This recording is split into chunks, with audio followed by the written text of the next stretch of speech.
Well, thanks for sticking around. Appreciate everybody being here tonight. Obviously, very disappointed in the outcome of the game. I thought when we went in at the half, we talked about what we anticipated seeing, and it was pretty much exactly what we thought we would get. We thought we'd see an aerial assault by them, and when we played plays properly, it looked like we defended them well, and when we didn't, they had explosion plays. Learned to lose a turnover battle the way we did puts it really difficult, especially when you don't have a chance to go out there and play defense off of those, which is challenging. So here's what I told the guys. First and foremost, I want to tip my hat to Akron coach, Bowden and his staff. They had their guys ready to play. We've been on that other side in that locker room when maybe things don't seem like they're going your way and you seize momentum.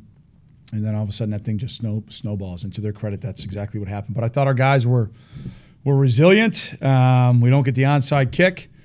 We still get one shot in the end zone, and I thought Clayton, gave us a shot there at the end. But obviously they're young men, made a play to knock it down. So you fess it, you fix it, and it starts and ends with me. And we've got to do a lot better job coaching, and I've got to do a lot better job with the squad, and we'll do that. Our backs are against the wall from a standpoint of overall record, but we've got a lot of football ahead of us, a lot of season ahead of us, and this bye week comes at a time when we can really work our tails off to improve, and I fully expect that our guys will. So incredibly disappointed in the outcome of the game. I want to thank our fans for being here, but these guys will respond, and I believe in them, and I believe in our staff. So with that, how about some questions, please?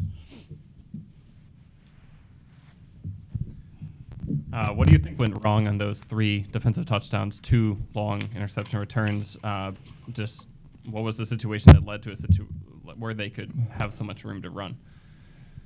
Well, it looked like we got beat one-on-one, right, on a couple. And then Hank in the second, and the DBs, Matt McPherson in the back 7, and Tim McGargle, they got together and talked about adjusting some coverages, maybe to give our DBs a little bit of help because we had given up some explosive plays, and we don't get a ride and read, and then we miss the tackle at free safety, right, and they get an explosion play. We were in 3 deep a couple times, and our third's corner let the ball get behind him, which is kind of things you can't have happen. And so we're going through a little bit of growing pains there, but we're going to learn from it, and they're going to be better the next time they go out there and play. That's part of the deal in the back end. It's what you sign up for. There's some great days, and Akron had one of those, right? With a bunch of picks and a couple pick sixes, those kids will be immortalized in their program. It's a big deal, and you tip your hat and you credit them. But we didn't make the plays that you have to do to win, so it's disappointing. Going way back, the 4th and 3 at the 16 when you elect to go for it. Yeah. What went into that? And I know you say you have like a chart on those decisions. I do. But when 4th downs aren't converting and field goals aren't going through, is there some point where you change the chart? So you said the field goals weren't going through and 4th down wasn't going through. So what do you want me to burn everything I got? No, I mean, you go with plays that you think are going to work. Right there, it was a go in the things that I look at, but also we had not kicked the ball very well. So my thought was if we're going to win this football game, and I kind of felt like we were getting a little bit of a shootout, that we needed to go score a touchdown, and obviously it flipped over and didn't go that way. So bad decision by me with a catastrophically negative outcome on the play, and it obviously was my decision, so I own it and love to have it back, but I can't. It's the way life goes. It's disappointing.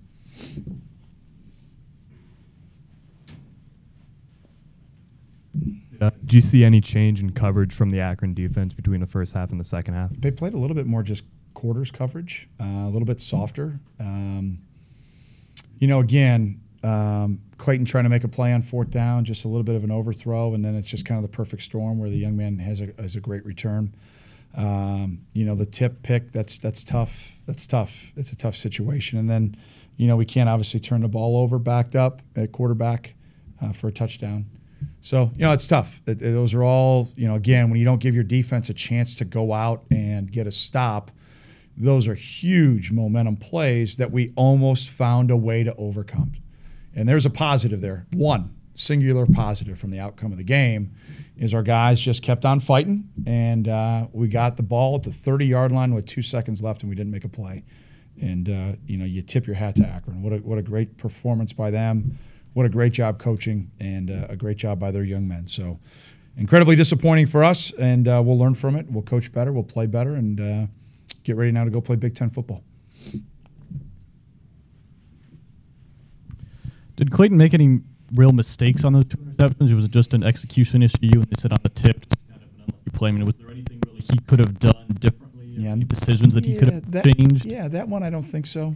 That one I don't think so. The one on the 4th and 3, I think he's trying to make a play, and it just was a little bit, looked like it was overthrown. Is that what it was? I couldn't see it great, or just a little off as he was scrambling to try to make a play. So, in the history books, when he's done here in a few months with his illustrious career, there'll be just some amazing superlatives that will be shared about Clayton Thorson, about the outcome of his career. And then there'll be some times that he'll learn from and move forward on, and that's part of playing quarterback. It's like my role, it's like the kicker's role. There's different roles that you have. Then when things work well, it's just awesome, and when they don't, it's tough. And you learn from it, and you grow. It's tough to add character that way, but you do, and you just got to move forward. Coach, you guys only had 1 week of film on Akron since the Nebraska game was canceled. Yeah. Do you think that played into some of the second half errors, not having enough, looks at Akron? I wish it was an easy excuse to say, but no, I don't think so. I really don't. I just think we just made a lot of self-inflicted wounds. Again, over my time here, when we have played pretty clean, we've been a tough team to beat. Turnover-free, penalty-free, or even just, tying in those areas and limiting explosive plays, we're tough to beat. When we give up turnovers for touchdowns, when we get some inopportune penalties, when we make some decisions on 4th down and it backfires, when you end up turning the ball over for 21 points, it makes it tough to beat anybody. And that's just the reality of our game. That's what's so great about it, man. I mean, this game will humble you in a heartbeat. And it's easy to stand up here. It's easy to address you, but more importantly, our guys and in the heart of my soul, our fans too, and our alums, that it's in times of triumph, it's easy. It's when times get tough when you band together as brothers, and that's what I expect these guys will do. We unfortunately put our backs against the wall a year ago, and the older guys in this group were the catalyst to getting it turned around by just getting to work and working their tails off to improve. So I fully expect that will be their attitude, and that will be the way that they work.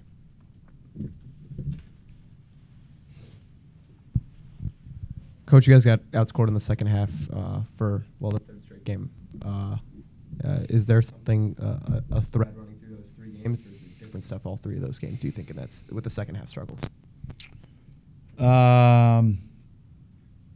Last week I think it was our inability at the line of scrimmage, right? This week was turnovers and explosive plays.